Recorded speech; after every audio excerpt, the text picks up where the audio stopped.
Bismillahirrahmanirrahim. Assalamualaikum warahmatullahi wabarakatuh.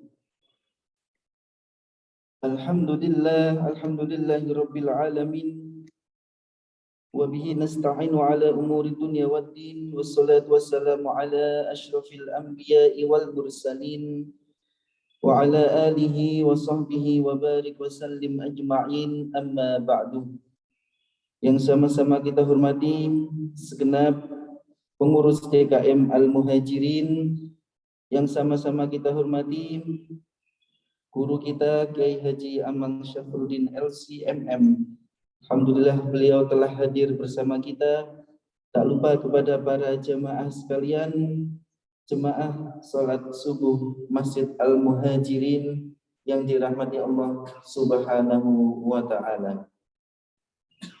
Pertama-tama marilah kita panjatkan rasa puji syukur kita kehadirat Allah Subhanahu wa taala yang mana yang telah memberikan nikmat kepada kita semua berupa nikmat iman, nikmat Islam, nikmat sehat walafiat, dan juga nikmat kesempatan, sehingga kita semua bisa hadir untuk menghadiri kajian Sabtu Syuruk yang dilaksanakan pada pagi hari ini dengan tema pemaknaan Pancasila sebagai ideologi berbangsa dan bernegara. Mudah-mudahan pengajian kita dari awal hingga akhir nanti senantiasa mendapatkan naungan keberkahan dari Allah Subhanahu wa taala. Amin amin ya rabbal alamin. Kedua kalinya salawat beserta salam tetap kita curahkan kepada suri tauladan kita baginda Nabi besar Muhammad sallallahu alaihi wasallam beserta para keluarga, para sahabat serta para pengikut beliau hingga di akhir zaman. Para jemaah sekalian yang dirahmati Allah Subhanahu wa taala, sebelum kajian ini dimulai oleh guru kita, terlebih dahulu kita buka dengan bacaan suratul Fatihah. Kita tujukan yang pertama untuk keluarga kita yang saat ini sedang sakit, sedang kurang sehat, terkhusus untuk Bapak Haji Musinin yang saat ini sedang kurang sehat, mudah-mudahan penyakitnya segera diangkat atas izin Allah Subhanahu wa taala. Amin amin ya rabbal alamin. Dan yang kedua, mudah-mudahan apa ilmu yang disampaikan oleh guru kita Ustadz Amang Syafruddin LC mudah-mudahan dapat bermanfaat dan memberikan keberkahan untuk kita semua. Amin amin ya rabbal alamin. Ala hadhihi niyyah wa ala kulli niyatin salihah wa ila khadratin nabiyil mustafa Muhammadin sallallahu alaihi wasallam. Syai'ulillahi lahumul Fatihah. A'udzu billahi minasy syaithanir rajim. Bismillahirrahmanirrahim. Alhamdulillahi rabbil alamin. Ar-Rahmanir-Rahim. Maliki yaumiddin. Iyyaka na'budu wa iyyaka nasta'in. Ihdinas siratal mustaqim. Siratal ladzina an'amta 'alaihim ghairil maghdubi 'alaihim waladdallin.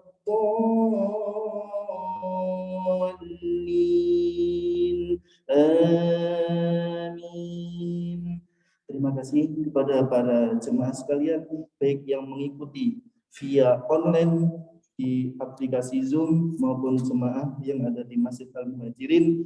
Setelah ini kami persilakan Kiai Haji Amang Syafruddin untuk menyampaikan materi kepada kita semua, dan nanti di akhir materi bisa dibuka untuk tanya sesi pertanyaan dan juga tanya jawab. Setelah itu kami mohonkan kepada guru kita Kiai Amang Syafruddin untuk sekalian menutup dengan pembacaan doa. Demikian apa yang kami sampaikan, kurang lebihnya mohon maaf yang sebesar-besarnya. Billahi taufik wal hidayah. waridho wal inayah. Assalamualaikum warahmatullahi wabarakatuh.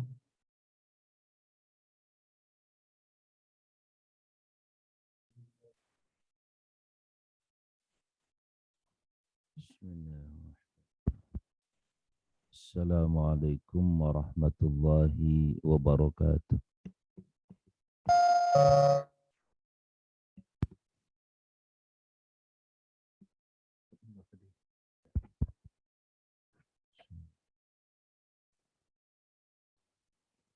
Alhamdulillahilladzi hadana lihada wa ma kunna linahtadiya laula an hadana Allah. Asyhadu an la ilaha illallah wahdahu la syarika lah wa asyhadu anna Muhammadan abduhu wa rasuluh la nabiyya ba'da. Allahumma salli wa sallim wa barik ala habibina wa syafi'ina wa maulana Muhammadin al-qudwatil hasanah wa ala alihi wa sahbihi wa mawalah wa ba'du. Qala Allah azza wa jalla, a'udzu billahi minasy syaithanir rajim. Bismillahirrahmanirrahim. Ya ayyuhalladzina amanu taqullaha haqqa tuqatih wa la tamutunna illa wa antum muslimun. Sadaqallahul azim. Ibadallah, usin nafsi wa iyyakum bittaqwallah faqad fazal muttaqun. Hamba-hamba Allah jamaah Masjid Al-Muhajirin, baik yang di masjid langsung ya secara offline maupun yang online, telah bergabung paling tidak 6 orang ya. 7 dengan saya. Tidak ada yang paling tepat untuk kita ungkapkan di pagi yang sangat-sangat diberkahi ini selain ungkapan syukur kita kepada Allah Azza wa Jalla. Allah yang senantiasa menganugerahi kepada kita berbagai kenikmatan demi kenikmatan yang kadang-kadang kita sendiri susah dan tidak bisa mendefinisikan nikmat itu apa. Allah dengan keilmuannya yang pasti, ilmu Allah itu ilmu pasti.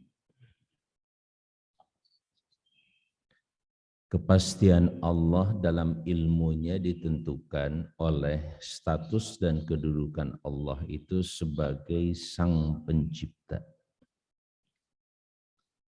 Logika ini, Bapak Ibu sekalian, adalah yang paling fundamental dan mendasar. Penting untuk dipahami oleh kita dan diyakini bahwa alam semesta ini tidak tercipta dengan sendirinya, dengan Big Bang, ledakan yang begitu dahsyat sekalipun. Karena kita sepakat insya Allah bahwa alam ini sebahagian besar adalah benda mati. Enggak berbeda dengan benda ini yang kita punya. Dia bisa bergerak, ngangkat dan bergerak seperti ini karena ada yang menggerakkan. Apalagi masjid ini. Kalau ada yang mengatakan, wah, Masjid Muhajirin tiba-tiba aja tuh berdiri. Siapa yang mendirikan? Nggak ada. Percaya nggak? Masjid Muhajirin itu berdiri dengan sendirinya, tidak ada yang membangun. Mungkin. Nggak masuk akal. Apalagi seperti kita manusia sebagai benda hidup atau makhluk hidup. Dengan kecanggihan yang Allah atau Sang Pencipta berikan kepada kita sebagai manusia. Dan oleh kalangan-kalangan ilmuwan terutama terkait dengan kemanusiaan atau ilmu tentang fisik manusia, apakah itu kedokteran, kesehatan, fisiologi, termasuk psikologi, sangat-sangat menunjukkan betapa canggihnya manusia itu. Proses regenerasi sel saja tidak ada di antara kita yang mencoba melakukannya. Kita hanya oleh Sang Pencipta kita itu diminta untuk makan minum yang baik. Kulu washrobu min thayyibati ma razaqnakum, kata Allah. Makanlah kalian dan minumlah kalian dari rezeki yang telah kami berikan kepada kamu sekalian. Dengan perintah itulah, baik secara kesadaran atau secara kebutuhan, kita akhirnya, bahkan orang yang tidak beriman kepada Allah sekalipun tetap makan, minum. Kenapa? Sebab itu merupakan salah satu kebutuhan manusia, tuntutan kebutuhan itu sendiri. Sehingga dengan tuntutan kebutuhan itu, Bapak Ibu sekalian,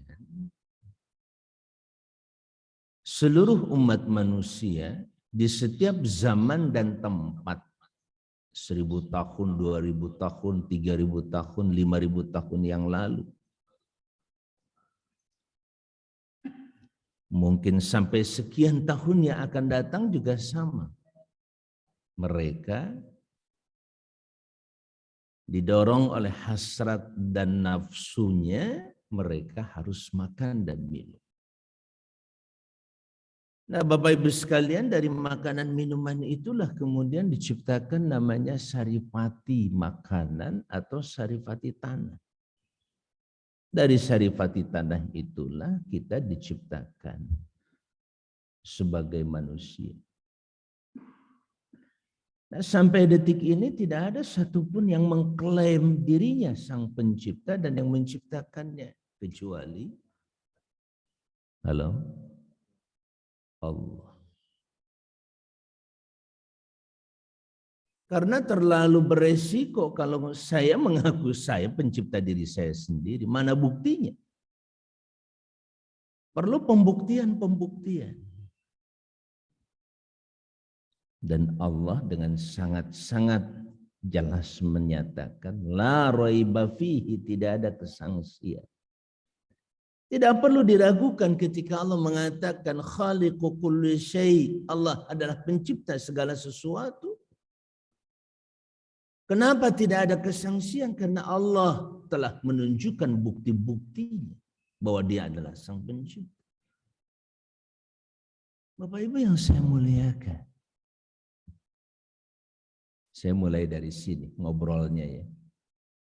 Ngobrol atau ceramah? Ngobrol aja ya. Nah, masyarul muslimin rahimakumullah. Persoalan pencipta yang diciptakan, hubungan antar keduanya, itu persoalan yang paling mendasar dalam hidup ini. Kalau kita tidak mengakui dan tidak mengenal Sang Pencipta, di situ betapa kehidupan kita akan sangat fatal sekali. Berada dalam sebuah kesesatan nyata. Kira-kira kalau ada yang mengatakan masjid ini berdiri dengan sendirinya, teori itu sesat atau tidak? Halo? Bumi ini tercipta dengan sendirinya. Ada kendaraan, itu kok maju dengan sendirinya, nggak ada supirnya. Bisa. Halo? Nggak apa-apa ya Bapak Ibu sekalian, subuh-subuh kita agak sedikit mengkerutkan dahi kita. Tapi insya Allah bisa dipahami ya Bapak Ibu sekalian. Itu yang paling penting. Saya tidak mau bercerita di sini dengan sesuatu topik yang Bapak Ibu sekalian nggak paham. Karena kalau sudah nggak paham nanti bawaannya ngantuk. Kalau sudah ngantuk kagak ngerti udah. Walaupun insya Allah pahala dijamin oleh Allah, pahala duduk dalam majelis ilmu, pahala mungkin mudah-mudahan saya bercerita seperti ini juga punya nilai pahalanya. Apalagi yang kita pelajari ini satu ayat dari ayat Al-Quranul Karim, misalkan dalam sebuah hadis Rasulullah SAW memberikan semacam tabsyirah, kabar gembira kepada kita. Walaupun hadis ini lemah, tidak terkait dengan hukum, tapi merangsang kita untuk memberikan kontribusi atau memberikan waktu pikiran kita ini untuk ilmu. Khususnya ayat Allah. Siapa saja yang mempelajari satu ayat di pagi hari seperti ini setelah salat subuh, itu seperti orang salat 100 rakaat. Sanggup salat 100 rakaat sekarang? Kalau 100 rakaat salat kira-kira berapa jam gitu? Hah? Ya. Kalau 5 menit saja berarti 500 menit. Ya, dibagi 60. 9 jamnya, 8 jam. Mau salat 100 rakaat, 8 jam jaminannya, sampai zuhur baru selesai. Allahu Akbar. Begitulah penghargaan Allah. Allah menampilkan dan mengenalkan dirinya kepada makhluknya, termasuk kita manusia itu, sebagai seorang Ar-Rahman Ar-Rahim.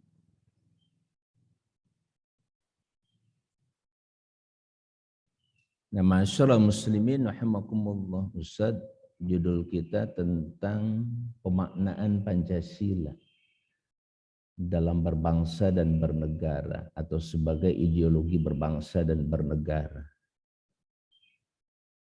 Bukan ngaji tafsir, Ustaz. Terusin atau jangan? Halo? Teruskan atau jangan? Kok jauh? Enggak jauh, nanti nyambung insya. Bapak Ibu yang berbahagia, masyaallah muslimin yang saya muliakan, ini akar permasalahan dalam hidup sekali lagi. Oh, tadi hadisnya belum selesai. Kalau yang mempelajari satu ayat itu seperti orang sholat 100 rakaat. Terus kalau yang mengajarkan satu bab ilmu, misalkan ilmu tentang Pancasila pagi ini, ilmu tentang tata kenegaraan umpamanya. Bagaimana kita berbangsa bernegara. Yang hari ini terus terang saja banyak orang meragukan umat Islam. Bukan meragukan, sengaja. Ada semacam kesengajaan, teori konspirasinya. Tidak bisa pula kita menutup mata dan mengatakan, oh enggak ada itu teori konspirasi. Ada. Al-Quran mengajarkan kepada kita supaya kita betul-betul sadar dan tidak pernah terjebak dengan konspirasi iblis alias setan yang selalu berusaha menyesatkan kita. Bukankah itu konspirasi?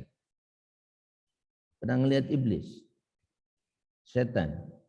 Itu contoh konspirasi. Konspirasi itu ada, bisa membuat kita tersesat tapi nggak kelihatan. Tiba-tiba kita berpikir ngaco, berpikir kayak tadi, wah alam ini tercipta dengan sendirinya, nggak perlu sang pencipta kok. Nggak ada itu sang pencipta. Jelas itu merupakan pemikiran yang menyesatkan. Dan itu yang merupakan filsafat atau akar filsafat yang melahirkan ateisme. Paham tentang the God is dead.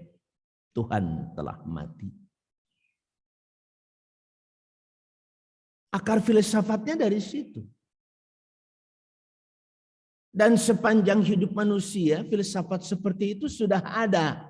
Pandangan, teori, dan pemikiran seperti itu, Bapak Ibu sekalian, telah ada. Al-Quran telah mengantisipasi seperti itu. Gambaran tentang bangsa dan umat terdahulu. Bahkan di zaman Nabi Muhammad SAW, orang-orang seperti tadi mengatakan waqalu ma hiya illa hayatuna dunya namutu wa nahya wa ma yuhlikuna illa dahru, kata mereka. Ma hiya illa hayatuna, tidaklah kehidupan ini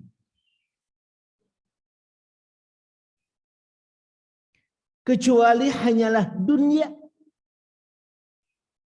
Nah, ada tuh cerita akhirat.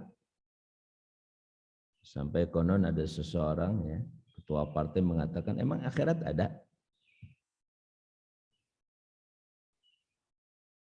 Ma hiya illa hayatuna dunya, tidaklah kehidupan kami itu kecuali dunia. Wa ma yuhlikuna illa dahru, tidaklah kami mati kecuali karena waktunya saja. Nah, ada itu yang namanya Tuhan yang menciptakan, menghidupkan, mematikan, itu nggak ada. Jadi Bapak Ibu sekalian, teori seperti ini sudah sejak dulu. Quran mengingatkan kepada kita, ada manusia dan kelompok manusia, bahkan sebuah gerakan yang akan menyesatkan kita dengan pemikiran-pemikiran seperti itu.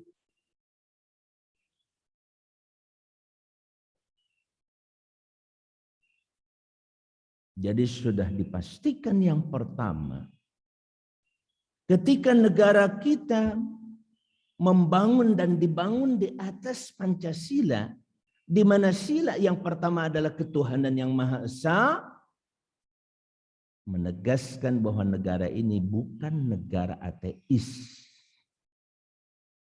bahkan bukan negara agnostik, negara anti Tuhan, dan negara anti agama. Halo?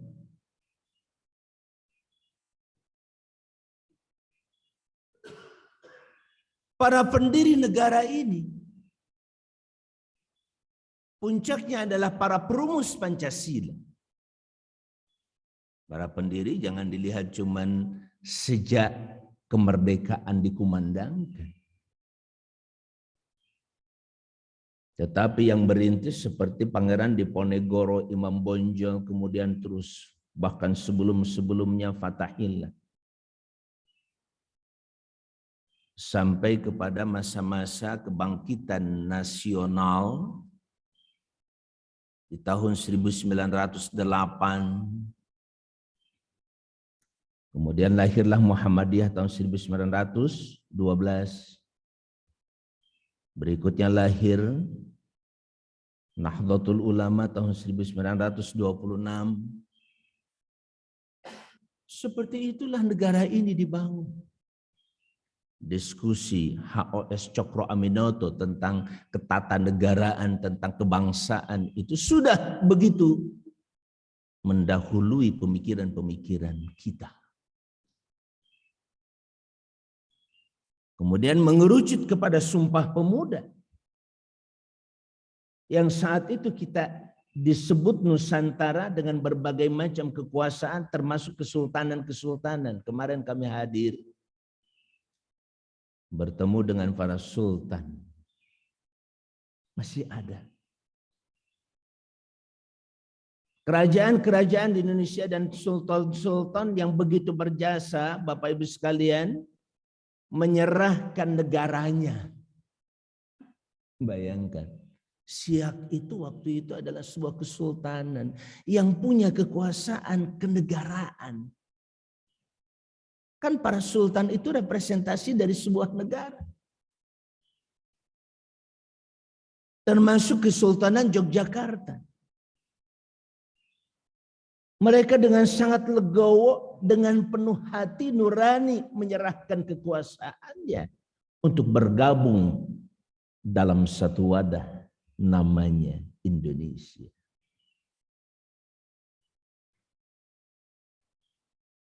Bapak Ibu yang saya muliakan, saya sedikit kembali kepada sejarah supaya kita jangan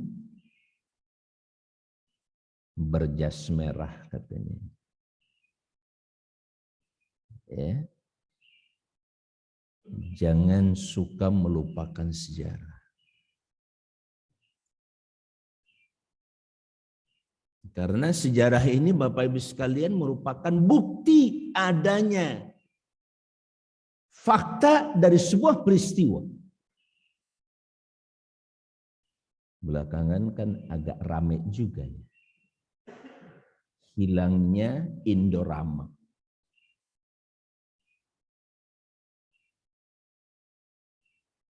Halo? Baca beritanya atau tidak? Menjelang 30 September selalu terjadi perdebatan tentang persoalan komunisme. Usaha menghilangkan sejarah komunisme yang begitu biadab waktu itu sampai detik ini tidak pernah berhenti. Dengan film, dengan video. Bahkan sampai ke situs sejarah. Bila perlu lubang buaya itu ditutup. Dihilangkan jejak itu bahwa tidak ada. Bila perlu. Ada beberapa patung Indorama, bukti dan wujud sejarah. Dihancurkan, ada yang menginginkan dihancurkan. Bila perlu seluruhnya itu dihancurkan supaya jejak sejarah ini tidak ada.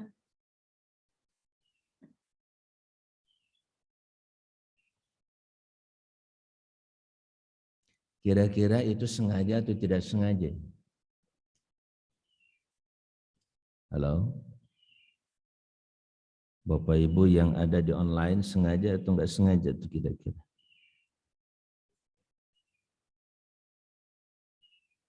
Nah, disinilah para cendekiawan, para ahli sejarah mengingatkan kepada kita semuanya. Jangan lengah. Dan ini merupakan siklus kehidupan manusia, Bapak Ibu sekalian. Putaran hidup kita tidak lepas dari seperti itu. Bahwa ada kelompok yang selalu ingin mengklaim sejarah, dialah yang paling berjasa, ada. Ada juga yang memang sedapat mungkin menghilangkan jejak sejarah, kejahatan dan keburukannya, itu juga ada. Al-Quran pun sudah mengingatkan. Orang-orang Yahudi dan Nasrani itu mengklaim, mengaku bahwa mereka itulah yang menjadi pewaris utama Nabi Ibrahim. Sampai mereka mengatakan Ibrahim itu adalah seorang Nasrani. Ibrahim itu adalah seorang Yahudi. Maka Allah mengkanter. Ini penting belajar sejarah. Mengkanter bukti-bukti sejarah. Allah contohkan dengan kalimat.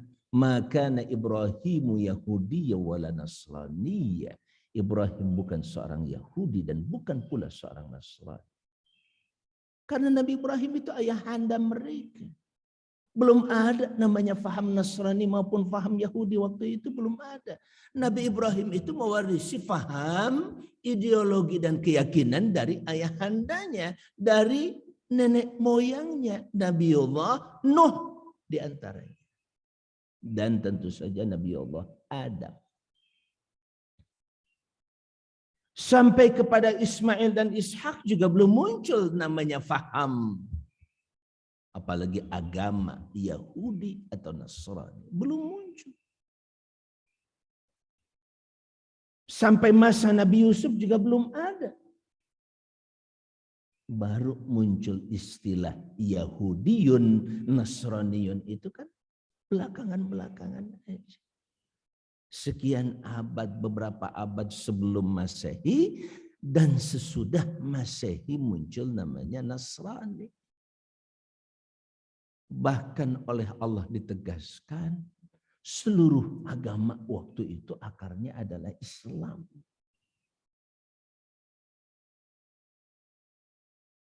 Ini belajar sejarah tidak bisa kita tutup-tutupi Bapak Ibu sekalian. Oh, Ustaz jangan ngomongin itu syarat. Enggak bisa.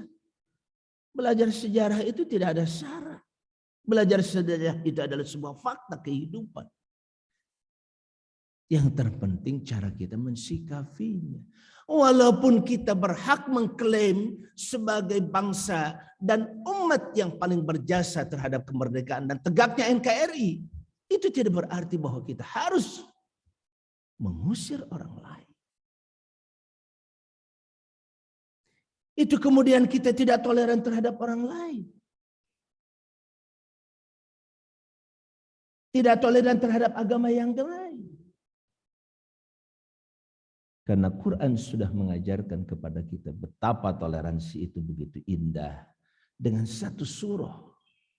Bahkan surah itu disebut dengan surah Al-Kafirun.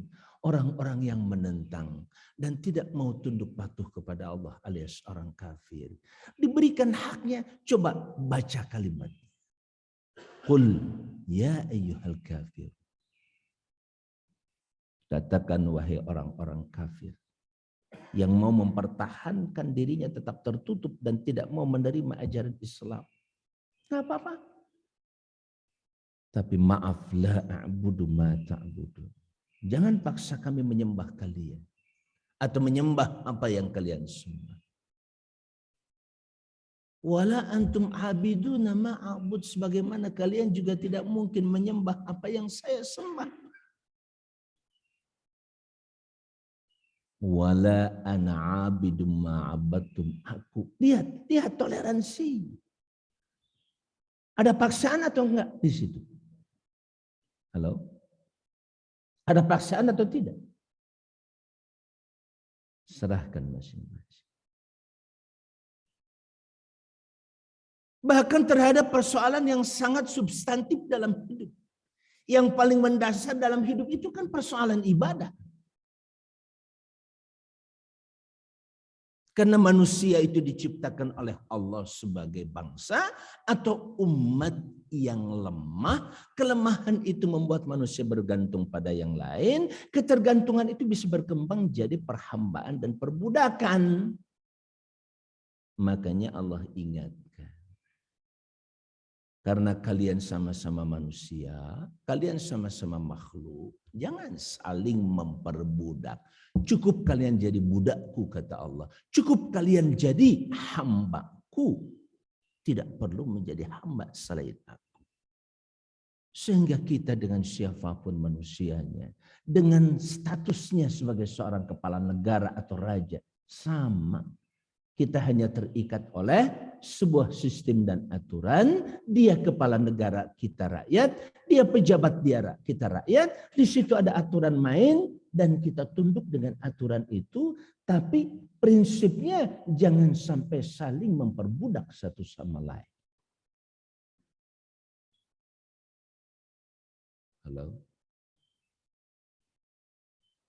Inilah landasan ideologis dari ketuhanan yang Maha Esa dalam tafsir kita. Kenapa saya katakan dalam tafsir kita umat Islam? Kita berikan hak kepada agama yang lain untuk menafsirkan silanya. Kristen, Buddha, Protestan, siapapun boleh menafsirkan. Dan ini salah satu di antara saran dari para cendekiawan muslim seperti Dr. Adian Husaini misalkan. Jangan ada tafsir tunggal terhadap Pancasila itu. Satu-satunya tafsir yang boleh dipahami dan berkembang hanya satu kelompok tertentu yang boleh menafsirkan. Atau termasuk negara sendiri. Tidak berhak membuat tafsir sendiri. Ini ranah perbedaan pendapat.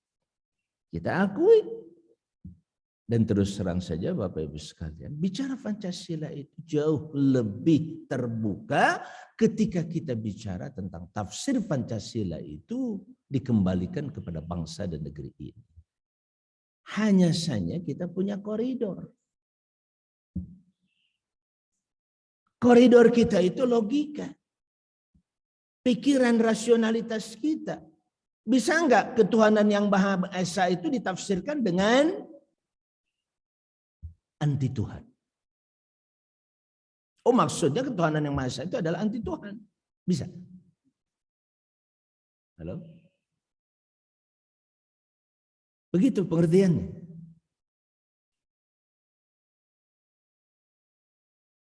Ketuhanan yang Maha Esa artinya anti Tuhan. Sepakat? Halo? Bapak Ibu sekalian yang ada di online, sepakat? Jelaslah. Kalimat ketuhanan yang Maha Esa justru sebaliknya. Membimbing kita memiliki ide, gagasan, pemahaman. Setiap yang kita lakukan tidak boleh lepas dari komitmen yang pertama adalah terhadap Tuhan. Dan ini Bapak Ibu sekalian, kalau dilanjutkan dengan bahasa yang Maha Esa, disitulah kita menemukan makna ketulusan dan keikhlasan yang telah ditunjukkan oleh para pendiri negeri ini. Mereka tidak pernah meminta jatah.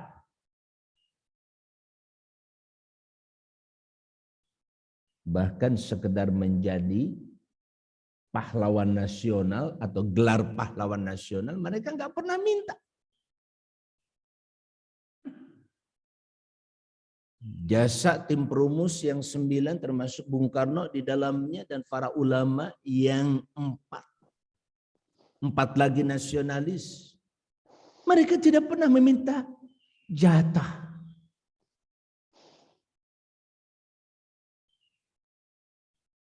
Mohon maaf kadang-kadang kita sebagai pegawai punten anu kasuhun ASN termasuk saya yang ada di DPD RI kadang-kadang masih minta pensiun. Betul? Minta jatah uang pensiun. Tapi orang-orang seperti Pak Muhammad Natsir itu nggak pernah minta apa-apa. Yang jasanya sekali lagi menyatukan kembali negara kesatuan Republik Indonesia yang hampir saja karam porak-poranda oleh salah satu kebijakan yang saat itu belum cocok, RIS Republik Indonesia Serikat, yang hampir saja membuat negara ini tercabik.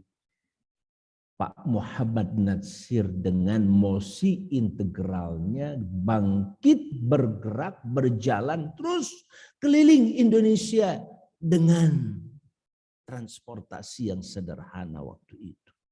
Berjalan kaki, hanya naik kendaraan, berhari-hari naik kapal laut, menemui tokoh-tokoh. Dan pada akhirnya dia keluarkan mosi integral. Dan dengan izin Allah, alhamdulillah, negeri ini kembali kepada pangkuan NKRI, Negara Kesatuan Republik Indonesia.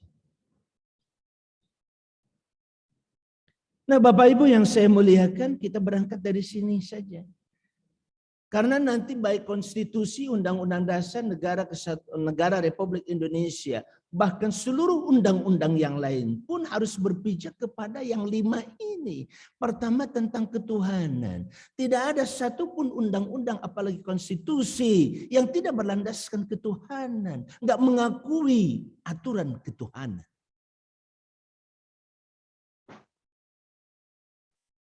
Maaf, barangkali setiap Tuhan yang diakui oleh agama-agama yang ada ini kan punya aturan alias agama. Seluruhnya diberikan landasan, diberikan hak. Sama. Tinggal bagaimana kita memberikan yang terbaik dari masing-masing keyakinan kita dan agama kita. Itu konteks kita disebut dengan fastabiqul khairat. Berlomba, berkompetisi untuk melahirkan kebaikan-kebaikan. Menyumbangkan kebaikan-kebaikan pemikiran, ide, gagasan menjadi undang-undang, menjadi konstitusi, menjadi regulasi, aturan. Silakan. Teman-teman dari Nasrani silahkan berikan, kontribusikan pemikiran terbaik buat bangsa negara ini. Tunjukkan oleh kalian. Sebagaimana kami mencoba untuk menunjukkan sikap-sikap, pemikiran-pemikiran, ide gagasan membangun negeri bersama. Karena kami punya contoh dari Rasul kami Muhammad SAW. Bagaimana waktu itu beliau membangun Madinah Munawwarah sebagai negara pertama walaupun kecil. Tapi cukup bisa diakui sebagai salah satu negara yang baru saja lahir. Dengan konstitusi Madinahnya atau istilahnya Piagam Madinah Bapak Ibu sekalian. Di mana di dalamnya seluruh agama, seluruh suku dilibatkan. Tidak ada cerita Nabi waktu membangun kota Madinah hanya untuk Muslim, orang Nasrani yang ada 4 kelompok atau 4 suku. Bani Quraidah, Bani Qainuqa diantaranya. Bani Nadhir. Dilibatkan dalam membangun negeri itu.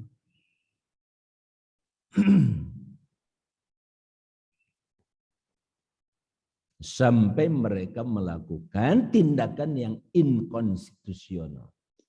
Melanggar aturan, maka diberikan sanksi oleh Nabi sampai pada tingkat sanksi pengusiran. Diusir dari kota Madinah. Karena itu merupakan bagian dari penyakit yang tidak boleh dibiarkan. Kalau ada penyakit yang sudah menular dan susah untuk kemudian disembuhkan, resikonya dipotong alias amputasi.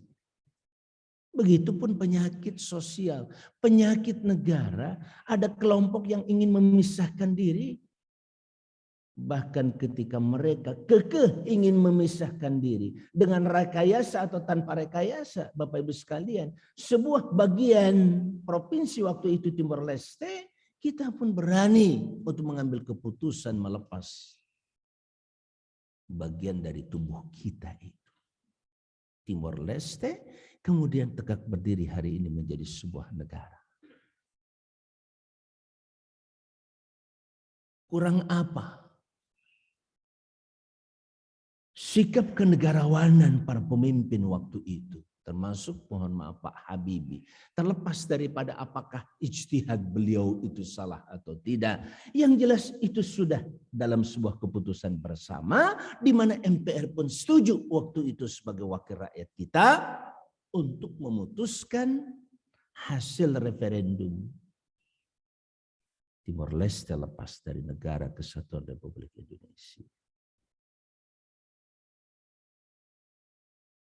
Halo. Baru 5:30. Kelihatannya terlalu serius kita ngaji. Halo. Soalnya terlalu renggang juga nih. Enggak terjadi rapat di sini. Karena kita semuanya renggang begitu ya. Enggak apa-apa. Kita tetap menjaga social distancing kita insya Allah Bapak Ibu yang berbahagia. Itu yang pertama. Landasan ideologis kita. Kan ideologi itu asal kata dari idea kan. Gagasan pemikiran. Jadi kita membangun negara itu sangat jelas. Dari awal dinyatakan berkat rahmat Allah. Yang sampai hari ini Bapak Ibu sekalian, pembukaan Undang-Undang Dasar ini menjadi konvensi bahkan kesepakatan untuk tidak pernah akan dirubah insya Allah. Kecuali kalau anggota MPR-nya mau merubah. Dan itu sangat bergantung kepada keyakinan, perilaku, tindakan dari mereka yang kita pilih menduduki MPR, Majelis Permusyawaratan Rakyat. Tidak mustahil berkat rahmat Allah yang Maha Kuasa akan hilang dan digantikan dengan kalimat yang lain. Kapan? Ketika Bapak Ibu sekalian, bangsa dan negeri ini memilih para pemimpin, terutama dalam kepemimpinan legislatif di MPR, DPR maupun DPD, orang-orang yang tentu saja tidak lagi mengenal Tuhan yang Maha Esa. Mungkin digantikan dengan istilah lain. Ketuhanan yang berkebudayaan. Atau digantikan dengan istilah gotong royong. Apapun penggantinya, bisa saja. Kapan? Halo? Ketika Bapak dan Ibu sekalian dan kita memilih anggota legislatif dari kelompok dan kalangan yang tidak lagi mengenal Tuhan. Halo? Kapan saja bisa terjadi. 2024 ini kalau Bapak Ibu sekalian dan bangsa Indonesia memilih anggota legislatif di DPR maupun DPD yang bergabung nantinya menjadi MPR, orang-orang yang mayoritas tidak lagi kenal Tuhan yang Maha Esa. Tidak mustahil itu akan berganti. Yang saat ini tadi usaha-usaha untuk mengeliminasi, mengecilkan peran Islam, bahkan kalau bisa menghapus. Bukan hanya sekedar meragukan umat Islam dalam kepancasilaan. Kan ini yang sedang kita diganggu pikiran kita, hati kita, jiwa kita ini sekarang diganggu oleh pikiran-pikiran begini. Sampai pernah ada ungkapan agama itu musuh Pancasila. Dari seorang profesor doktor. Sengaja atau enggak sih dia ngomong kayak begitu? Paham atau tidak tentang apa itu Pancasila dan apa itu agama? Saya yakin setingkat profesor seperti itu nggak mungkin nggak paham lah. Yang muncul justru kecurigaan jangan-jangan ada agenda. Ya jangan salahkan karena Anda bukan orang bodoh. Anda mengerti agama dan Anda sangat mengerti tentang Pancasila. Terus mengatakan dan membuat statement agama itu musuh Pancasila. Apa maksudnya? Halo. Bahkan kalau mau diteliti lebih jauh, Pancasila tidak akan lahir tanpa agama. Pastikan. Terutama sila yang pertama. Ketuhanan yang Maha Esa hanya bisa lahir dari orang-orang beragama. Yang waktu itu 9 orang merumuskan kalimat itu, mereka beragama.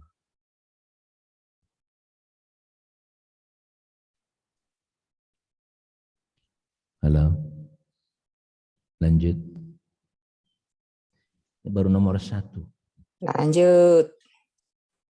Dan ini merupakan sekali lagi saya katakan landasan ideologis yang paling mendasar.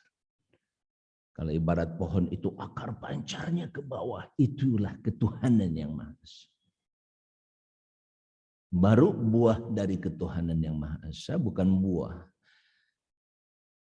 Pohon, dahan, ranting berikutnya paling tidak ada 4. Yang pertama adalah, atau yang kedua dari Pancasila itu adalah kemanusiaan. Ayo kita takar. Kita ukur kemanusiaan menurut siapa? Ini penting yang pertama kan. Saya katakan tadi, landasan ideologis yang pertama tentang ketuhanan yang Maha Esa nantinya akan jadi dasar tumbuhnya makna kemanusiaan, tumbuhnya makna persatuan, tumbuhnya makna permusyawaratan dan tumbuhnya keadilan. Keadilan berdasarkan dan kata siapa? Keadilan berdasarkan dan atas nama kita, atas nama partai, atas nama kelompok ketika kita merumuskan keadilan. Betapa sulit yang kita tentukan keadilan itu dengan berbagai macam bentuk undang-undang. Undang-undang kehutanan, undang-undang pertanahan, undang-undang pertambangan. 3 itu saja sulit untuk duduk bareng. Supaya satu sama lain harmoni. Hutan lindung, hutan cagar alam tidak mungkin dilepas untuk pertambangan. Sebab itu model hutan dan cadangan untuk ekologi kita, ekosistem kita. Misalkan ada hutan lindung, di bawahnya emas semua. Silakan. Mau dilepas dengan resiko hutannya habis dibabat. Hanya untuk mendapatkan emas mungkin sekian ribu ton. Tapi setelah itu banjir bandang di mana-mana. Emas tidak bisa menyelamatkan banjir bandang. Mau yang mana? Kalangan pertambangan minta undang-undang supaya ada klausul yang mengizinkan penggunaan dan pemanfaatan lahan hutan apapun bentuknya untuk kesejahteraan rakyat dari sisi pertambangan. Kehutanan mengatakan tidak. Justru hutan harus dilindungi dari segala bentuk pengrusakan apapun tujuannya. Karena hutan yang dilindungi itu sudah pasti memberikan kontribusi positif terhadap kondisi alam Indonesia. Itu sudah pasti.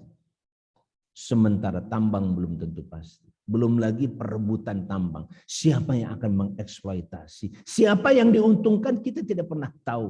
Negara yang memiliki negeri ini sampai detik ini tidak pernah kaya karena pertambangan itu sendiri. Maaf, bukan saya anti pertambangan. Tapi jangan terlalu mengeksploitasi pertambangan.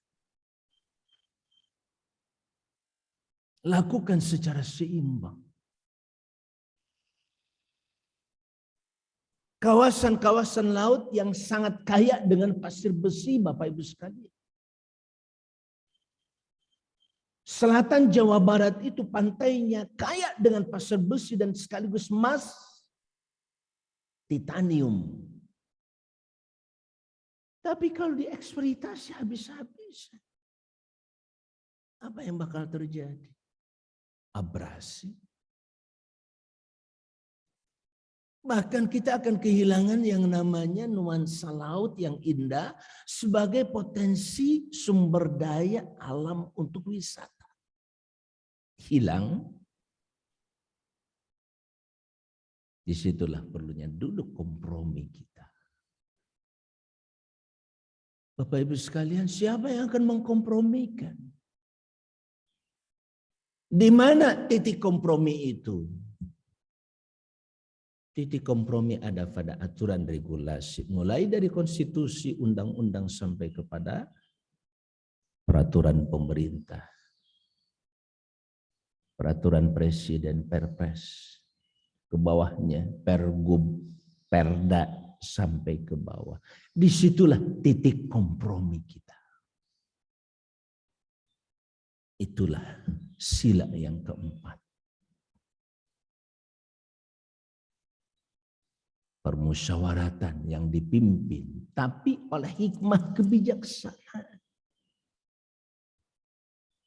Kemarin kita ribut tentang undang-undang cipta kerja. Omnibus Law. Niat tujuannya sangat mulia sampai detik ini pada akhirnya diputuskan. Oke. Kita nggak perlu lagi ribut turun ke jalan. Sekarang kita awasi, benar enggak itu undang-undang Omnibus Law mampu menarik dan membuka karpet merah untuk investasi. Terjadi lonjakan investasi. Oke. Kalau ternyata terjadi lonjakan investasi di negara ini, siapa yang menikmati investasi itu? Sudah masukkah kepada ide yang terakhir keadilan sosial? Atau investasi itu terjadi semacam pemerataan sehingga kesatuan dan persatuan itu bisa tetap bertahan. Jangan sampai ada kencemburuan. Investasi lebih banyak di Jawa, sementara di wilayah yang lain kurang. Atau sebaliknya, investasi dikembangkan di timur, di barat dikurangi atau tidak pernah ada misalkan. Itu akan berakibat kepada tuntutan-tuntutan yang kalau tidak terpenuhi muncullah ide-ide untuk separatisme. Ingin memisahkan.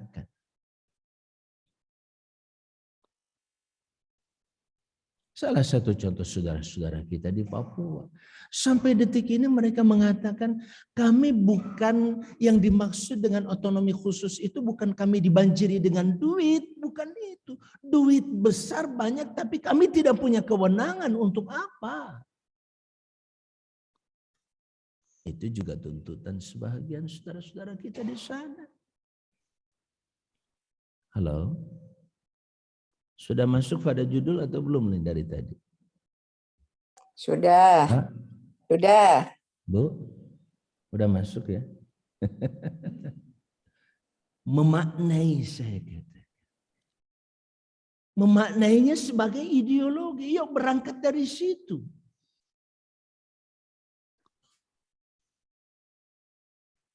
Berangkatlah dari ketuhanan yang Maha Esa. Berangkatlah dari sisi kemanusiaan lagi-lagi Bapak Ibu sekalian. Kita juga tidak akan bisa menalar, memahami tentang kemanusiaan. Yang tahu persis tentang kemanusiaan itu lagi-lagi Tuhan yang menciptakannya. Saya ngelihat Bapak ini dengan Bapak itu berbeda. Bapak dengan saya berbeda. Itulah kemanusiaan kita. Di mana titik persamaannya, di mana titik perbedaannya? Bisakah didudukkan dengan baik?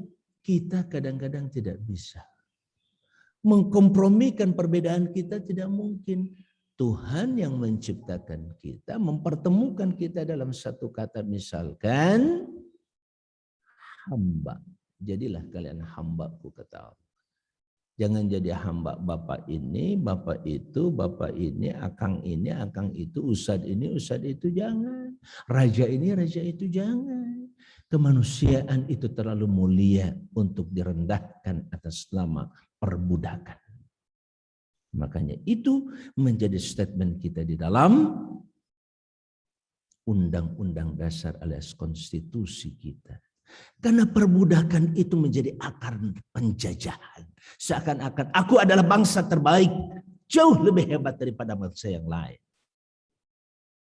Maka saya berhak untuk menguasai bangsa lain. Untuk kemudian memperbudak bangsa tersebut dalam konteks penjajahan.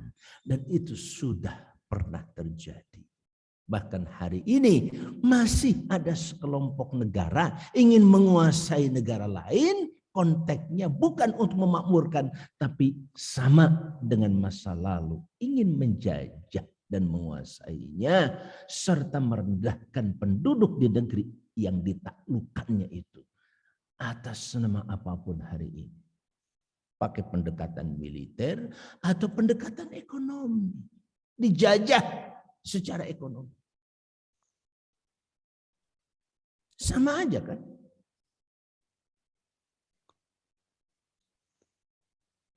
Kalau sudah bicara penjajahan, maka konstitusi kita menolak segala bentuk penjajahan di muka bumi itu harus dihilangkan.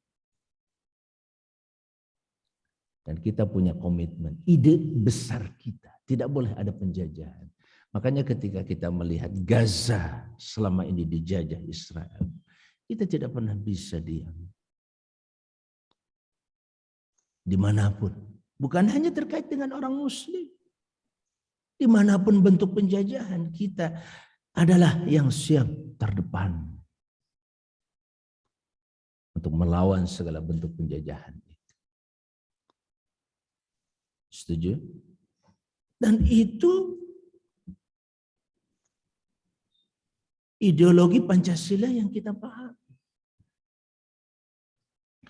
Bapak Ibu yang berbahagia, kita sudah bicara tentang ketuhanan dan itu menjadi akar dari keempat sila lainnya. Bagi kita, kemanusiaan hanya akan bisa difahami dengan perspektif ketuhanan. Persatuan pun hanya bisa difahami bahkan bisa diwujudkan kalau kita benar mensikapi kemanusiaan.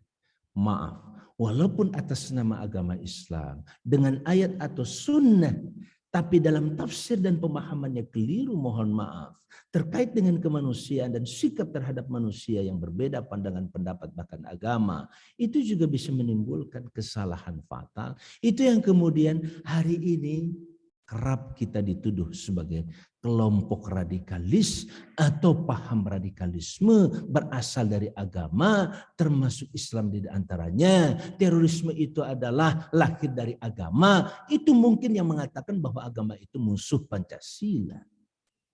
Kita tidak pungkiri ada sekelompok orang yang memahami agama dengan tafsir-tafsir yang memunculkan radikalisme, itu tidak pernah bisa kita tolak. Dalam agama apapun, maka pentinglah kita memahami agama, khususnya Islam sebagai agama yang kita cintai, dengan pemahaman yang komprehensif, pemahaman yang wasati, moderat.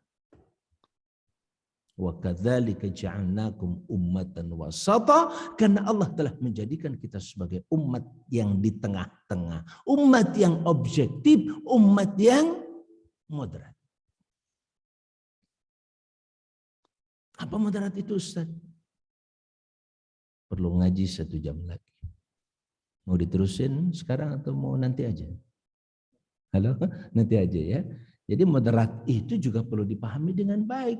Moderat itu bukan lembek. Bukan mengalah terus, tidak. Moderat itu bagaimana kita bisa memperlakukan segala sesuatu secara adil tadi. Makanya pengertian wasato, Bapak Ibu sekalian, kendalkan wasit. Wasit apa Pak? Sepak bola misalkan. Itu artinya apa? Penengah. Bukan berarti orangnya harus di tengah terus, enggak. Sikapnya, pemikirannya, keputusannya, mentalnya harus siap di tengah-tengah. Lihat si ini jelas, nekling kelihatan sekali. Dihukum karena nekal temennya atau musuhnya, lawannya, curang. Kita jatuhi hukuman dan punishment, sanksi. Sampai kartu merah. Keluarkan. Itu gambaran miniatur dari kehidupan kita. Kalau orang sudah melakukan berbagai macam kezaliman, kecurangan, sampai pada batas harus dikeluarkan dari negeri ini juga nggak ada masalah. Kalau bahasa yang lainnya, hukuman mati pun tidak ada masalah. Kalau dia cocok untuk mendapatkan kartu merah, keluarkan dari negeri ini. Halo? Itu tuntutan kehidupan yang tidak bisa. Negara dan bangsa mana pun menghindar. Sepanjang sejarah manusia tidak ada cerita hukuman mati itu dihapuskan. Selalu ada. Karena ada kelompok masyarakat sudah kebangetan. Terlalu membuat kerusakannya berulang-ulang. Bayangkan. Di penjara keluar, bikin lagi kerusakan. Narkoba di mana-mana dijual oleh dia. Anak-anak kena. Keluarga hancur. Masa depan keluarga bangsa ini juga akan hancur. Wajar kalau ada kesepakatan untuk memberikan sanksi hukuman mati terhadap pengedar, apalagi produsen narkoba. Wallahu alam, saya menganalisa ini sesuai dengan fakta-fakta kehidupan Bapak Ibu yang berbahagia, Begitulah yang saya pahami paling tidak. Menjadi seorang Pancasilais bagi saya tidak mungkin kalau tidak menjadi seorang agamis. Karena agama berdasarkan ketuhanan yang Maha Esa tadi menjadi akar dari seluruh komitmen dan ideologi yang lain. Bagi kita atau bagi saya, kemanusiaan dalam perspektif ketuhanan jauh lebih hebat dan lebih mulia, lebih jelas. Sikap saya pun bukan karena saya takut atau tidak takut dihukum oleh orang. Sebelum segala sesuatunya ada Tuhan yang Maha Esa yang bisa menetapkan hukuman ketika kita melakukan kezaliman terhadap seorang manusia, bahkan atas nama kemanusiaan sekalipun. Baik Bapak Ibu yang berbahagia, barangkali itu yang bisa saya sampaikan. Masih ada 5 menit kalau ada diskusi, konfirmasi, kontribusi juga boleh, sumbangan pemikiran. Ustaz, saya punya paham seperti ini, silahkan. Maka saya hitung sampai 3, ya sebelum dihitung sudah ada. Maka silahkan dari Bapak. Ada pertanyaan Ustaz dari peserta online. Ya. Dari ini Bapak di belakang masih ada, silakan. Dengan siapa? Assalamualaikum warahmatullahi wabarakatuh. Nanti ke ST.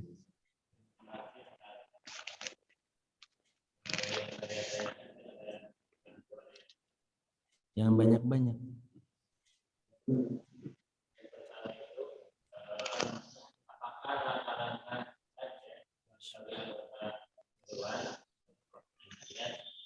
Untuk menangkal ideologi yang bertentangan dengan pertama agama, kedua NKRI,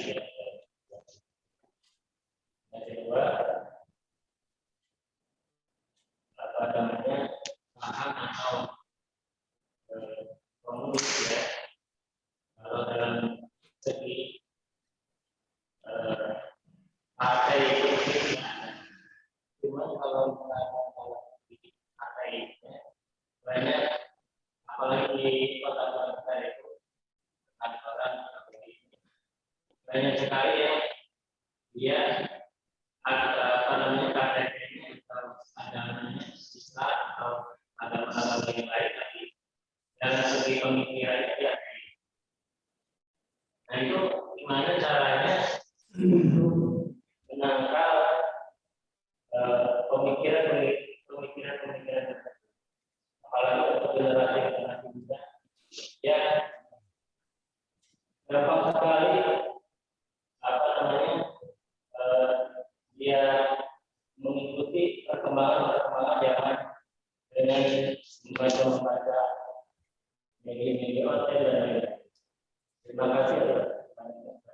Assalamualaikum warahmatullahi wabarakatuh. Assalamualaikum warahmatullahi wabarakatuh. Ada? Ya, saya bacakan pertanyaan online ya, Pak Kiai.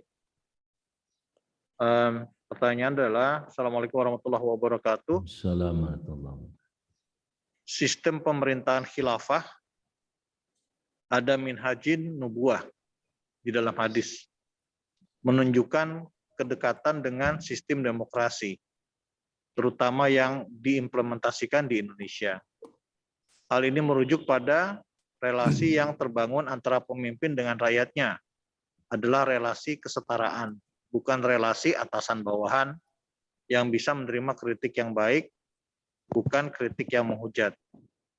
Bagaimana jika nanti ada partai kontestan yang menang pemilu dan ingin mewujudkan sistem ini dengan rujukan teori Piagam Madinah, di mana terdapat hak-hak yang sama bagi semua warga negaranya, apakah masih relevan atau cocok? Karena dalam sejarah kekhalifahan, sesudahnya telah terjadi pemberontakan dan politik coup d'etat, counter coup. Mohon penjelasan, terima kasih. Baik Bapak Ibu yang berbahagia, kalau pertanyaan kedua ini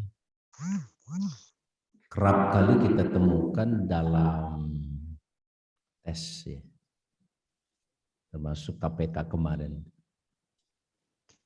Jadi yang akan diangkat menjadi pegawai KPK itu di screening dengan pertanyaan model begini.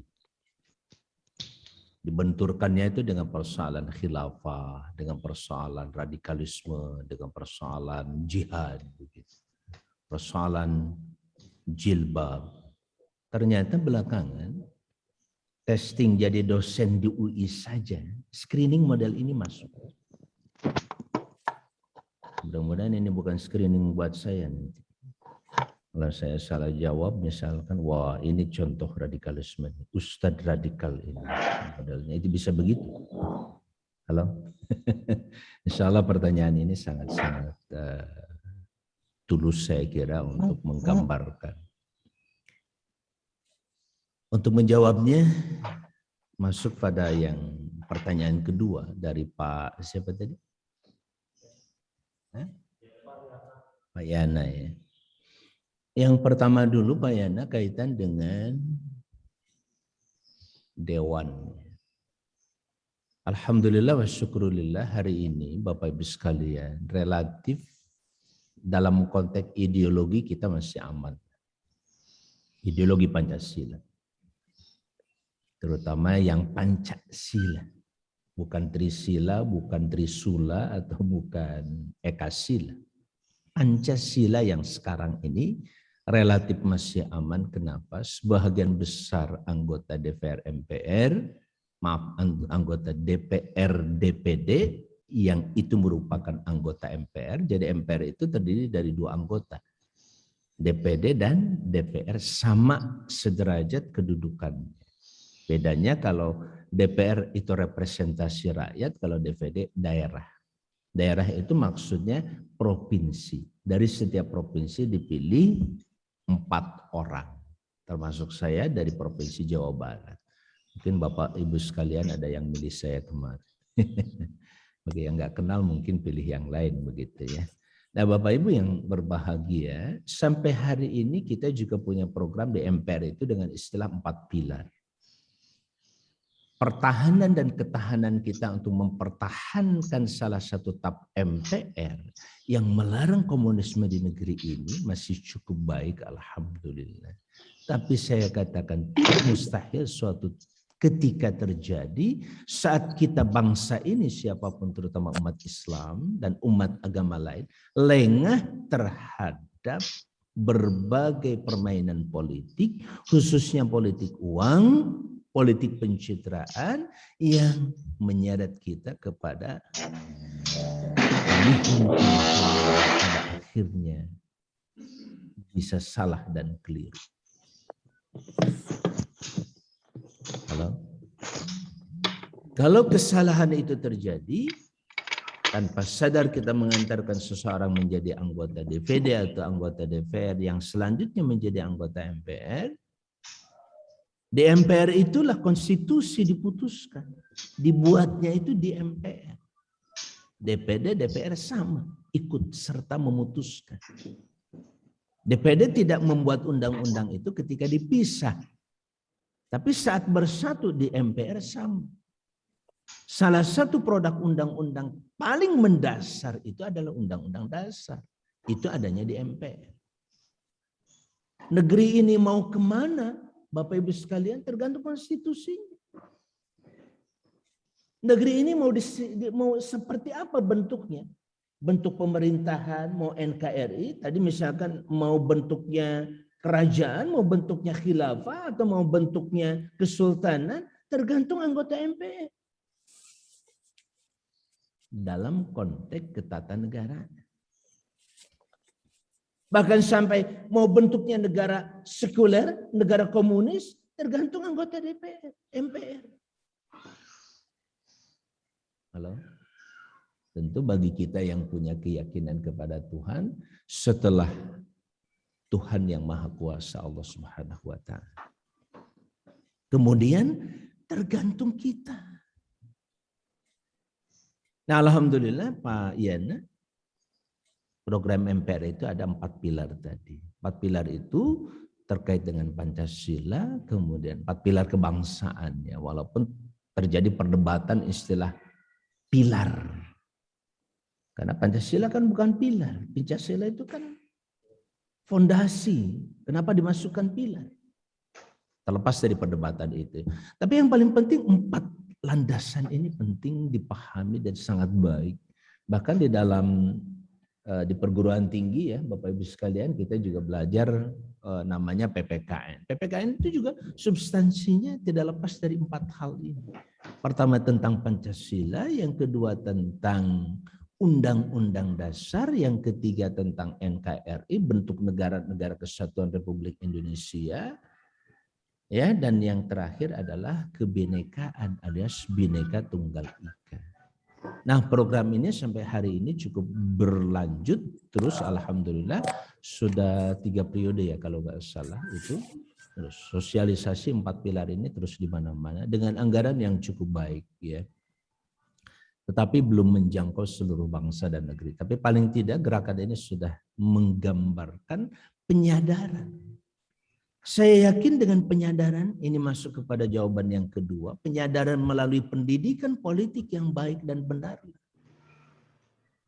Akar-akar dan benih-benih yang bisa menimbulkan kerusakan negeri ini, mulai dari kerusakan ideologi, tuntutan-tuntutan terhadap perubahan ideologi dan seterusnya, itu bisa kita antisipasi, bahkan bisa kita matikan api-api kecil. Termasuk mohon maaf ketika muncul radikalisme. Istilah radikalisme itu untuk Islam atau untuk seluruh agama. Atau untuk siapapun yang mencoba melakukan sebuah perubahan terhadap ideologi yang ada. Lalu kenapa harus selalu agama? Apalagi kalau sudah bicara agama, selalu Islam. Ini melalui pendidikan Pak Yana. Hatur nuhun, terima kasih kepada Bapak Ibu sekalian. Hari ini saya kok tumben-tumbenan, biasanya saya diminta ngaji tentang tafsir. Ini saya suruh mengupas tentang masalah komunisme. Ini bagian dari ketakwaan kita kepada Allah, jangan dilepaskan. Menjaga sebuah negara untuk tetap tunduk pada Tuhan yang Maha Kuasa, itu adalah sebuah kewajiban kita bersama. Dan bayangkan oleh kita kalau kita lengah Bapak Ibu sekalian, konstitusi berubah, bagaimana dengan anak cucu kita ke belakang?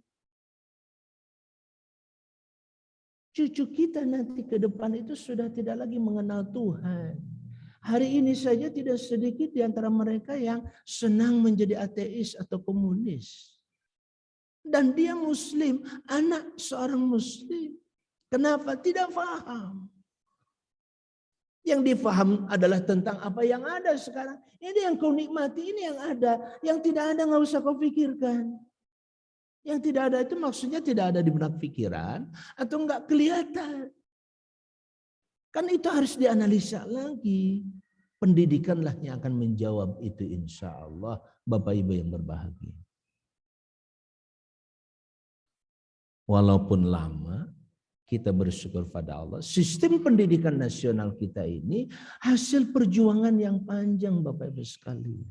Pernah kan kita lihat berbagai organisasi turun ke jalan untuk meminta sistem pendidikan. Karena ini kalau salah sistem pendidikan ini, kalau keliru tujuan dan cita-citanya, prosesnya itu akan membuat porak-poranda negeri yang kita cintai ini.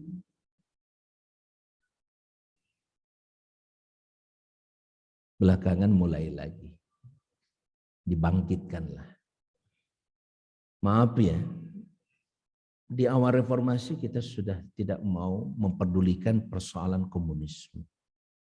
Itu juga bukan sesuatu kebetulan. Pasti ada yang menginginkan itu terjadi. Sejarah ini tidak bisa dirubah. Orang sudah terjadi bahwa peran mereka pernah melakukan beberapa kali yang bisa merusak kesatuan dan persatuan bangsa ini.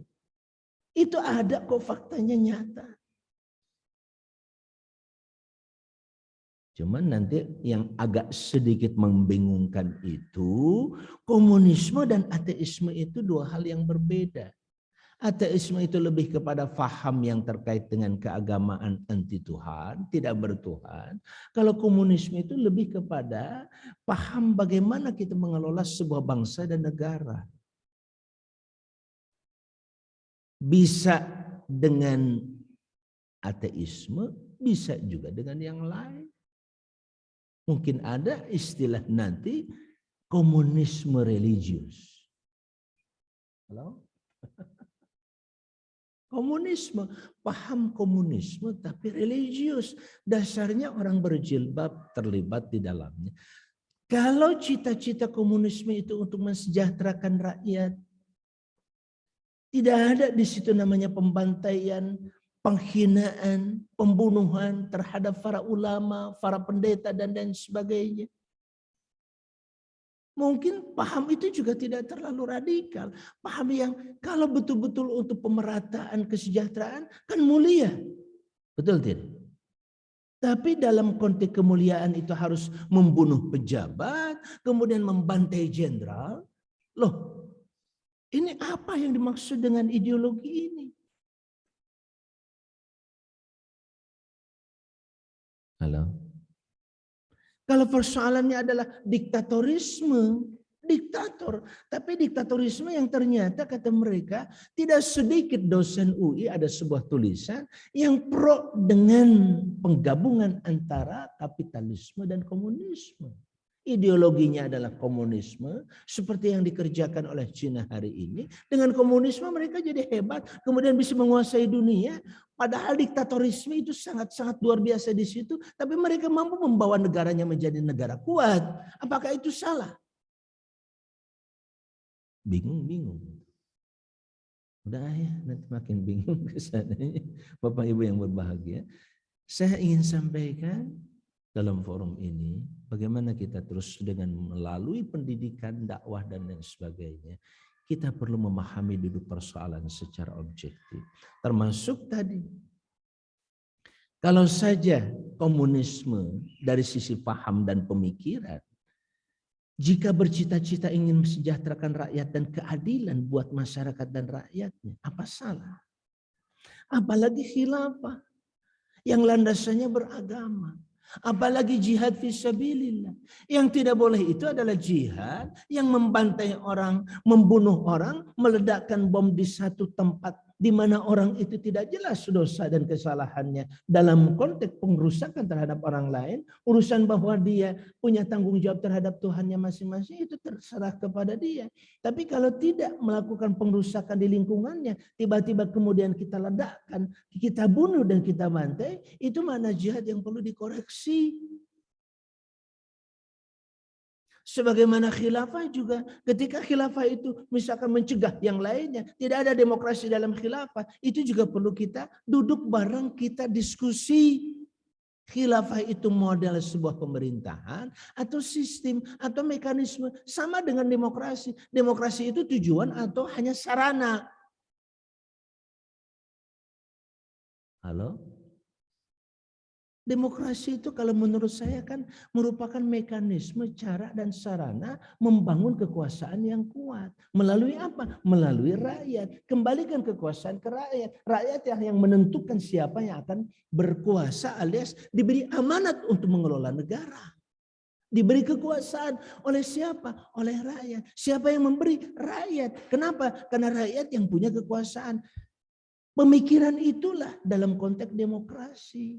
Maka kembalikan kepada ada bahasa suara rakyat, suara Tuhan. Kata mereka, kita tidak menganut itu. Tapi mekanisme memberikan hak kepada seluruh warga negara, seluruh rakyat untuk menentukan pilihan, baik atau tidak? Halo? Baik atau tidak? Baik. Dan kita akan katakan itulah contoh demokratis. Hanya ada demokrasi yang terwakili dengan perwakilan, ada demokrasi yang langsung rakyat tidak perlu mewakilkan pada siapa untuk menentukan pilihannya. Seperti saat ini kita menentukan presiden dan anggota legislatif. Tapi begitu anggota legislatif dan presiden terpilih, maka mereka berhak mewakili suara kita. Walaupun kadang-kadang tidak terwakili. Halo? Ada lahan nganggur di sini. Berapa meter misalkan ini ada lahan nganggur. Ini ngomong-ngomong lapangan punya masjid atau punya masyarakat? Halo? Punya masyarakat. Masyarakat. Tapi yang jelas punya Fasos. Pemda kan? Fasos. Karena Pasum. Pasum. Pasum berarti kan inti kepemilikannya dari dulu yang membangun diserahkan ke pemerintah untuk kepentingan umum, kan begitu. Gak bisa kita klaim milik sekelompok orang, pribadi gak bisa. Ini umum, sekarang pemiliknya adalah Pemda. Karena itu yang diserahi. Mungkin Boleh klarifikasi. dimanfaatkan sebanyak-banyak. Klarifikasi mungkin Ustadz, ini belum diserahkan ke Pemda tapi untuk Kalau lingkungan. tidak diserahkan ke Pemda, nggak apa-apa diserahkan ke masyarakat untuk dikelola. Tapi seluruh masyarakat di sini, Muslim dan Muslim, berhak untuk mendapatkan kegunaan dan manfaat. Betul begitu. Beda dengan lahan masjid. Masjid memang disediakan untuk tempat ibadah bagi masyarakat yang Muslim. Sebagaimana ada dari pihak katakanlah developer menyediakan lahan untuk tempat ibadah yang lain. Itu sesuatu yang biasa buat kita, bukan sesuatu yang hebat banget. Biasa. Kira-kira seperti itu Bapak Ibu yang berbahagia. Jadi dalam memahami satu istilah termasuk khilafah ala manhajin nubuwah, itu penting dipahami duduk masalahnya. Kita boleh berbeda pendapat. Dan dalam implementasi juga mungkin bisa berbeda pendapat. Tapi mana di antara pemikiran, pemahaman, dan implementasi yang jauh lebih adil. Khilafah ala manhajun nubuwah tidak dipahami oleh generasi berikutnya. Para sultan-sultan untuk tidak melibatkan orang lain termasuk non-muslim di dalam pemerintahan. Enggak. Ada dalam kurun-kurun tertentu di masa-masa kekhilafahan tertentu atau kesultanan yang berdasarkan Quran Sunnah waktu itu, mereka masih melibatkan yang lain termasuk non-muslim ikut dalam administrasi ketatanegaraan walaupun tidak masuk dalam pengambilan keputusan strategis kecuali diminta pandangan dan pemikiran. Nah, makanya perlu kajian lebih jauh tentang itu semuanya. Nah, apakah kita sistem demokrasi itu juga mirip seperti itu? Bisa saja di satu sisi, ya. Hanya persoalannya demokrasi yang begitu indah memberikan kewenangan kepada masyarakat terlibat dalam menentukan kekuasaan ini ternodai oleh kondisi masyarakat yang kadang-kadang belum siap. Belum siap seperti apa? Enggak bisa kita ini atau belum bisa menentukan secara objektif seseorang itu. Kita masih terjebak dengan pencitraan, kita masih terjebak dengan politik uang. Siapa yang bawa duit buat masjid ini 100 juta, kita mau ganti kubah. Itulah yang kita sepakati bersama untuk kita coblos. Yang nggak bawa duit ke sini enggak. Halo? Begitu di sini? Enggak ya, insyaallah. Nah, kadang-kadang kita masih terjebak oleh sikap seperti itu. Itulah noda dalam demokrasi. Anak-anak dikasih hak untuk mengelola duit, bagus. Jajan. Tapi ketika tingkat pengetahuan anak belum cukup untuk mengelola uang, maka kita yang kelola dengan baik untuk kepentingan anak kita.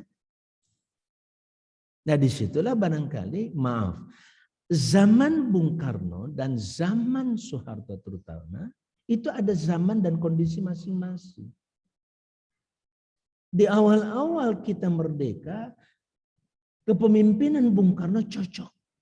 Walaupun belakangan ada satu catatan. Tadi misalkan terkait dengan masalah komunisme. Hampir saja dia dieksploitasi. Dikuasai. Akhirnya terselamatkanlah. Begitu masuk Orde Baru di awal-awal cukup bagus juga. Tapi belakangan mulai lagi. Nah disitulah pada akhirnya keinginan untuk membatasi kekuasaan terlalu lama. Makanya belakangan dibatasilah 2 periode. Ini juga bukan keputusan yang paling hebat. Belum tentu. Karena fakta dan buktinya dengan undang-undang ini kita jadi repot ribut. Belum selesai membangun udah diganti lagi. Jadi satu sisi Pak. Sehingga dana untuk pembangunan habis untuk pemilu. Triliunan. Tinggal nimbang mana yang lebih maslahat hari ini. Wallahu a'lam. Cukup ya Kang? Masih ada? Masih ada satu pertanyaan lagi Ustadz. Assalamualaikum Pak Ustadz. Untuk menumbuhkan kebanggaan tentang Islam dan membangun mental Islam, dapatkah dibuat kesepakatan antara pemuka-pemuka Islam untuk merumuskan isi ceramah yang membentuk mental tersebut? Ya. Di satu sisi saya setuju ada keperluan menyatukan visi misi. Bahkan strategi. Dalam dakwah, dalam berorganisasi itu dikenal dengan tauhidul fikrah, menyatukan pemikiran. Karena tadi pada saat kita berbeda terlalu jauh pemahaman dan pemikiran kita tentang Pancasila saja kadang-kadang itu akan menimbulkan perbedaan tajam. Maka perlu ada bukan penyatuan tafsir, bukan, tapi menyatukan pemikirannya. Kita bikin pemikiran-pemikiran yang kita satukan itu penting. Bahkan sampai pada tingkat program-programnya juga. Ya, nah disitulah Bapak Ibu sekalian, ketika negara itu menginginkan kestabilan, dan kestabilan itu salah satunya diawali dengan kesatuan pemikiran, maka kadang negara mengontrol forum-forum seperti ini supaya tidak menyampaikan pemikiran-pemikiran yang kontraproduktif terhadap negara. Kita juga paham. Tapi jangan kemudian disalahgunakan oleh penguasa tertentu siapapun untuk mempertahankan kekuasaannya benar atau salah melalui pengebirian pandangan dan pendapat. Sehingga pendapat selain pandangan yang disampaikan oleh negara itu salah. Itu yang bisa membuat negara pada akhirnya hancur sebab tidak menerima perbedaan dan pemikiran yang lainnya. Jelas ya kan? Jadi di satu sisi kesepakatan itu perlu. Kita juga di sekolah kalau beda pemikiran kita tidak bisa selesai nanti. Harus ada kesepakatan membangun universitas. Metodologinya, pemikirannya segala macam ada. Bahkan regulasinya pun harus kita sepakati.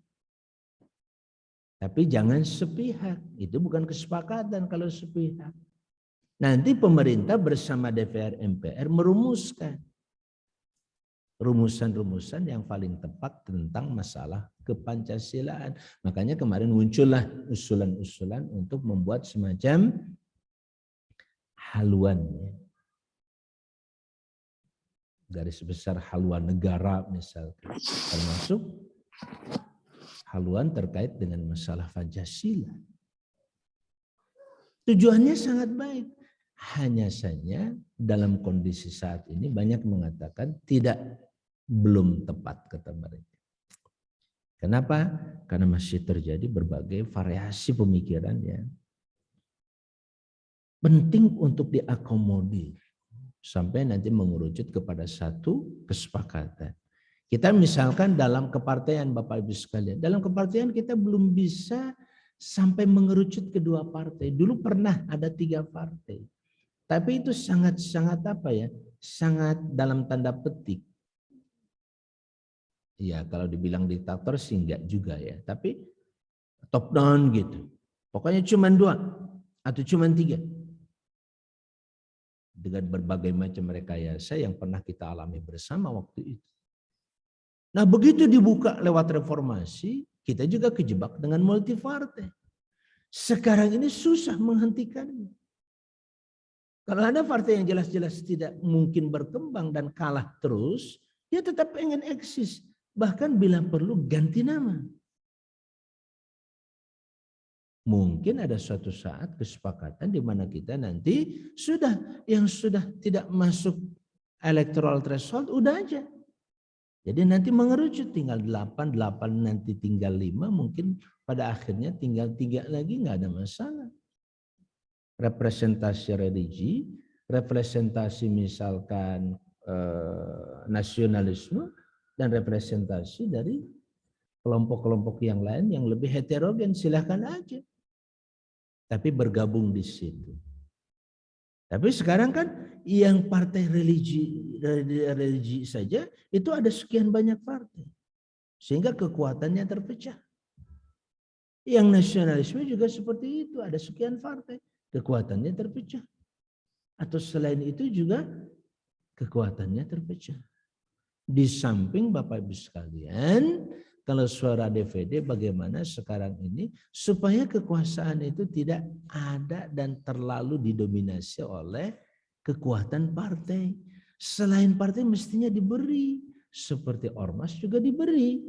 Tidak hanya nanti pada saat sudah menang atas nama partai, ormas dilibatkan. Justru yang kita inginkan ormas pun dilibatkan sejak awal. Boleh dong NU mengajukan capres. Boleh enggak Muhammadiyah mengajukan capresnya? Kalau solid dan mereka dipilih, kenapa tidak boleh? Mereka adalah warga negara yang bisa memimpin negara ini insya Allah. Halo? Udah ya? Sampai di situ. Baik Bapak Ibu yang berbahagia, mudah-mudahan kehadiran kita di sini ada dalam keberkahan Allah SWT. Kita yang membincang tentang bagaimana kontribusi sumbangan kita buat negara yang kita cintai. Minimal Bapak Ibu sekalian, kita tidak menjadi bagian dari masalah dari negara ini. Syukur-syukur kita menjadi bagian dari solusi. Ikut memecahkan masalah-masalah yang terjadi.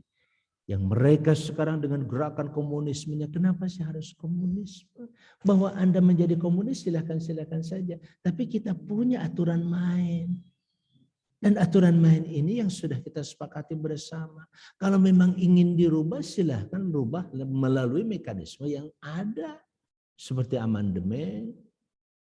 Jadi kalau itu di amandemen, itu kembali kepada sebuah mekanisme yang pada akhirnya kita mau tidak mau sepakat dengan hasilnya.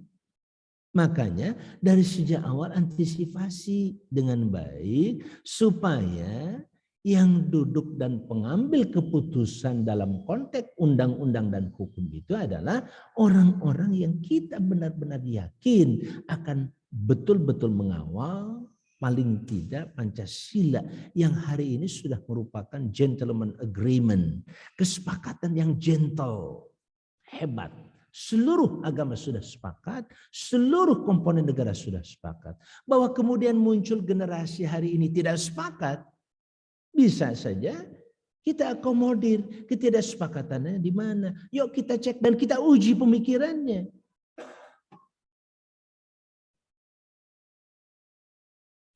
Udah ya, jadi lama lagi. Sekian yang bisa saya sampaikan. Bapak Ibu yang berbahagia, hatur nuhun kepada semuanya, baik yang di online maupun yang di offline. Bapak-bapak dan Ibu yang berbahagia, kalau di online itu saya suka ngabsen orang yang hadir biasanya. Tapi di sini tidak perlu ya Bapak Ibu sekalian, tapi saya ucapkan terima kasih kepada semuanya atas kesempatan ini. Insya Allah kita akan bertemu kembali pada kesempatan yang diberkahi Allah SWT. Dimanapun kita berada, paling lambat mudah-mudahan kita ketemu lagi di surga Allah SWT. Amin. Halo? Ya, kita membincang persoalan ini tidak akan lepas dari keimanan kepada Allah dan semakin yakin kita melalui ketuhanan yang Maha Esa, jangan pernah kita tadi khawatir. Kita dilindungi undang-undang. Saya ngomong seperti ini dilindungi undang-undang. Kalau ada yang salah, yuk kita duduk dan kita kritisi. Kalau memang benar-benar salah, Ayo kita akui kesalahan itu. Tapi kalau benar, yuk kita kembangkan bersama-sama. Kenapa tidak? Bahkan saya katakan tadi, seluruh agama silahkan berkontribusi. Dalam agama itu ada ajaran jihad. Kontribusikan buat negeri dan mempertahankan negeri ini dengan jihad. Bukan merusak dan menghancurkannya dengan jihad. Kalau ada konsep khilafah, ambil substansinya, nilai kekhilafahannya, bukan kemudian dihapus kata khilafahnya, karena sudah terbukti menghancurkan. Sejak kapan khilafah menghancurkan bangsa-bangsa di dunia? Justru menyelamatkan bangsa-bangsa di dunia. Ketika kerajaan-kerajaan dan kekuasaan waktu itu dikuasai oleh waktu itu pemerintahnya sendiri, yang justru membuat rakyatnya menderita, Islam datang dengan sistem pemerintahan Islami, mereka terbebas dari berbagai macam persoalan dan bahkan keagamaannya sekalipun. Itu sudah terbukti dalam sejarah. 1443 tahun lebih Islam dan Al-Quran telah menunjukkan bukti validitas sebagai ajaran yang bisa menyelamatkan manusia dalam konteks apapun. Ini yang perlu kita sampaikan. Jangan ragu menjadi muslim, jangan ragu menyampaikannya. Iya, saya muslim dan ini ajaran Islam. Begitu ada kesalahan tafsir, kita kritik. Enggak, bukan seperti itu yang saya pahami. Mana buktinya? Kita tunjukkan data-datanya. Sejarah, perjalanan sejarah umat Islam, bagaimana memimpin dunia. 3 benua dipimpin waktu itu di masa-masa Al-Khulafaur Rasyidun saja sudah mulai. Di masa Harun ar-Rasyid.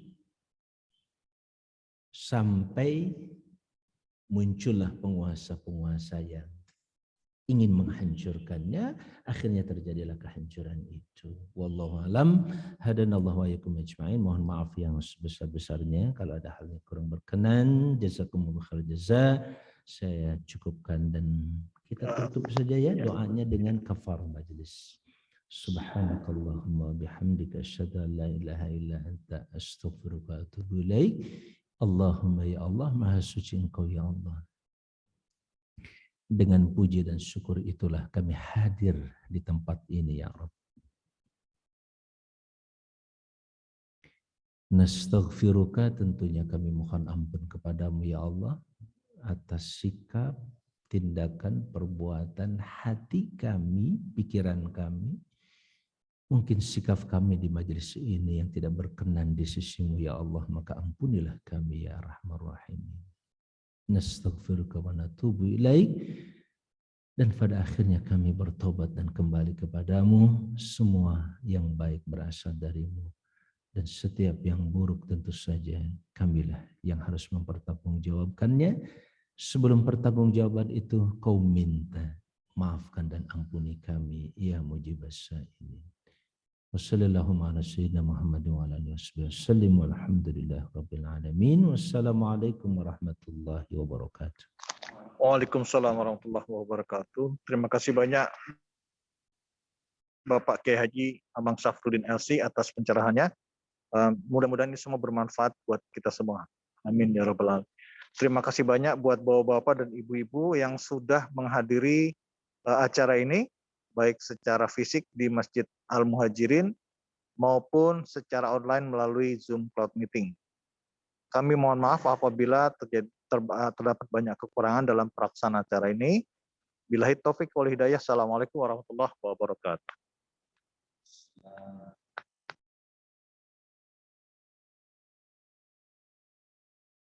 Waalaikumsalam warahmatullahi wabarakatuh.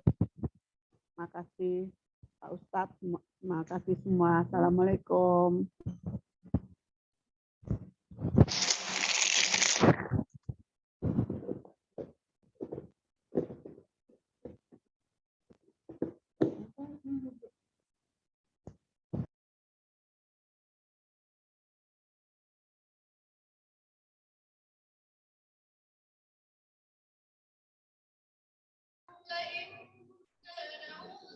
Assalamualaikum, terima kasih.